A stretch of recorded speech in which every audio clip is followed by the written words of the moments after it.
المدرسة، الأصدقاء، الألعاب، المدفأة، الماء الساخن، مكونات تكمل المشهد الطفولي الطبيعي.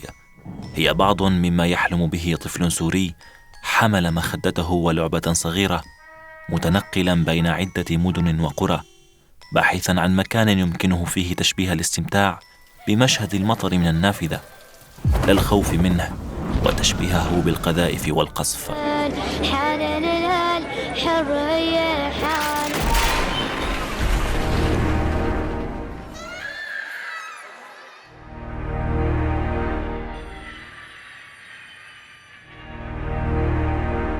يتامى وجرحى ومحرومون، أصحاب إعاقات حركية وسلوكية، صفات يمكن لكل منها أن تكون أهم ما يطلق على جيل سوري كامل يملأ المخيمات اليوم والمنازل المدمرة، وربما جيل مشرد في الوديان والجبال نسي اسمه وعمره بشكل حقيقي لا رمزي.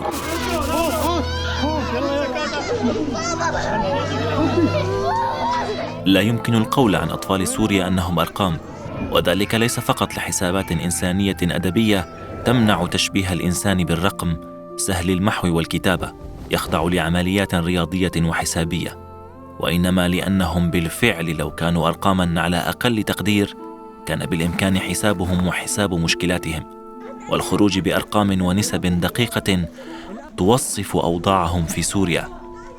فمنذ 10 سنوات وحتى اليوم ليس هنالك رقم دقيق أو مقارب للدقة بشكل كبير يقول كم طفلاً قتل، وكم طفلاً جرح أو فقد طرفاً، وكم لم يدخل مدرسة في حياته، وكم يعيش بلا سقف، وكم يعيش بسقف قماشي، كم يعرف كتابة اسمه، وكم يعاني من صعوبات النطق. لو كانوا بالفعل أرقاماً معترفاً عليها في المرجعية الرياضية الحسابية في القرن 21، لكان بالإمكان تقديم تلك الأرقام وحساب حجم المأساة رياضياً، المأساة التي تسكن ليس في يومياتهم فقط بل في أحلامهم التي يطلقون لها العنان وهم نائمون.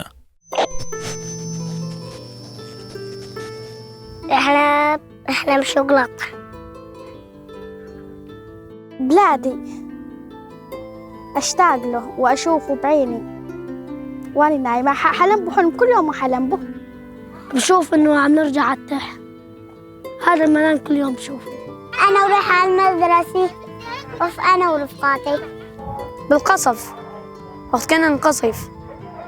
والله بتذكر شلون كنا غبي وشلون صرنا يعني، وشلون كنا ناكل غصف وهيك يعني، شلون توفوا أهله. من 3 إلى 5 ملايين طفل سوري يحتاج إلى المساعدة الفورية. 3,700,000 طفل سوري لا يعرف في سوريا سوى الحرب. 2,700,000 طفل سوري لم يلتحق بالتعليم داخل سوريا وخارجها.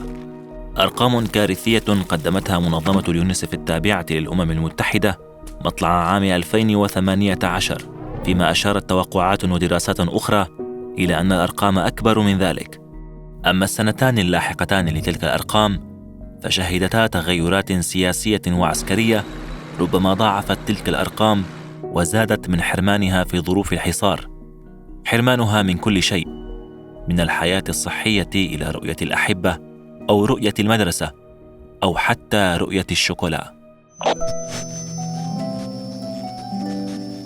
أكلت شوكولاتة 4 سنين، نهارنا نزحنا من بلادنا يعني هيك صار زمان سنة من 3 سنين، والله شيء 4 سنين يعني، صار 2 سنين. هنالك أطفال سوريون يؤذون أنفسهم، وهنالك أطفال حاولوا الانتحار. نتائج خرجت بها منظمة بريطانية تدعى أنقذوا الأطفال، حيث التقت مجموعة كبيرة من الأطفال السوريين وأجرت عليهم دراسة توصلت فيها إلى أن 81% من الأطفال أصبحوا أكثر عدوانية، 71% يعانون من التبول اللا إرادي ليلاً، 66% خسروا أحد أحبتهم، 48% خسروا قدرتهم على الكلام. قد تكون النسب مفاجئة بحجمها ومدى كارثيتها، لكن الخبراء يتوقعون الأكثر في ظل ظروف يعيش بها الأطفال ما بين قصف واشتباك عسكري ونزوح وفقدان أهل. وفي ظل حملات عسكرية تستهدف مواقع وجود الأطفال في المدارس أو الحدائق وتستهدف قتلهم. كنت بسيارتي وأنا بالشارع فسمعنا صوت الطيران بالأجواء. بعد حوالي تقريباً شيء 5 دقائق من وجود الطيران بالأجواء نفذ أول تنفيذ. توجهنا مباشرة بسيارتي باتجاه مكان التنفيذ، كان بباب مدرسة البنات. المشهد الحقيقة يعني ما بقدر أوصف لك إياه أبداً يعني بلحظتها أنا كل ما بتذكر هذا المشهد يعني جسمي بيقشعر. يعني النار، الدخان، الأطفال بالأرض، الصياح، البكاء. الحقيقة يعني أنا سيارتي ما بتوسع يعني عدد كافي، فشلنا أول بنت كانت مصابة وعلى قيد الحياة لساتها ما هي غايبة عن الوعي، شلناها. شلنا طفل، في بنت شفت بقعة دم كبير يعني حواليها، فأنا قلت هاي مستشهدة خليها بالأرض. عدد الأطفال اللي شلتهم شيء بحدود 8 أطفال. يجرب الأطفال في سوريا طرقاً مختلفة للموت، فالحرب ليست مجرد رصاص يمكن أن يصيب أجسادهم الغضة، إنما هي شظايا وقذائف وانهيار منازل، وهي غازات سامة وتسمم غذائي، هي حصار وسجن وتعذيب. في تقرير للشبكة السورية لحقوق الإنسان في شهر تشرين الثاني من عام 2019 يرد أن 29,017 طفلاً قتلوا منذ 2011. 404 أطفال قتلوا في هجمات بذخائر عنقودية. 186 طفلاً قتلوا خنقاً بغازات سامة. 530 طفلاً قتلوا بسبب نقص الغذاء والدواء. 3618 طفلاً لا يزالون قيد الاعتقال أو الاختفاء القسري. هذا التقرير لقى هجوما من جهات عدة، منها منظمات وهيئات حقوقية ووسائل إعلام، حيث وصفت الأرقام حينها بأنها تصغر حجم الفاجعة، فالتوقعات تدور حول أضعاف ذلك. وفي تقرير سابق للمركز ذاته ترد معلومات تقول إن 87% من الأطفال القتلى قتلوا على يد النظام السوري والقوى المقاتلة إلى جانبه، فيما 13% قتلوا على يد بقية أطراف الحرب. الناجون من القتل تقتلهم ظروفهم كل يوم واشتياقهم لكل شيء. أشتاق لبلادنا أن نعاود عليه وعاود على مدرسة القديمة. لأبوي توفى. رفقاتي. وين رفقاتك؟ رفقاتي منهم انطفشوا ومنهم ماتوا. أشتاق لبلادي وبلادي اللي عشت بو وكبرت بو. أشتهي لبلادي. ضعت رتح لرفقاتي، لكل شيء بشتاق. والله أشتاق لأبوي وأمي وأختي، ضربتهم طيارة وإحنا ماشيين على الطريق يعني نازحين، طلعنا من بيوتنا وضربتهم طيارة، توفى أبوي وأمي وأختي.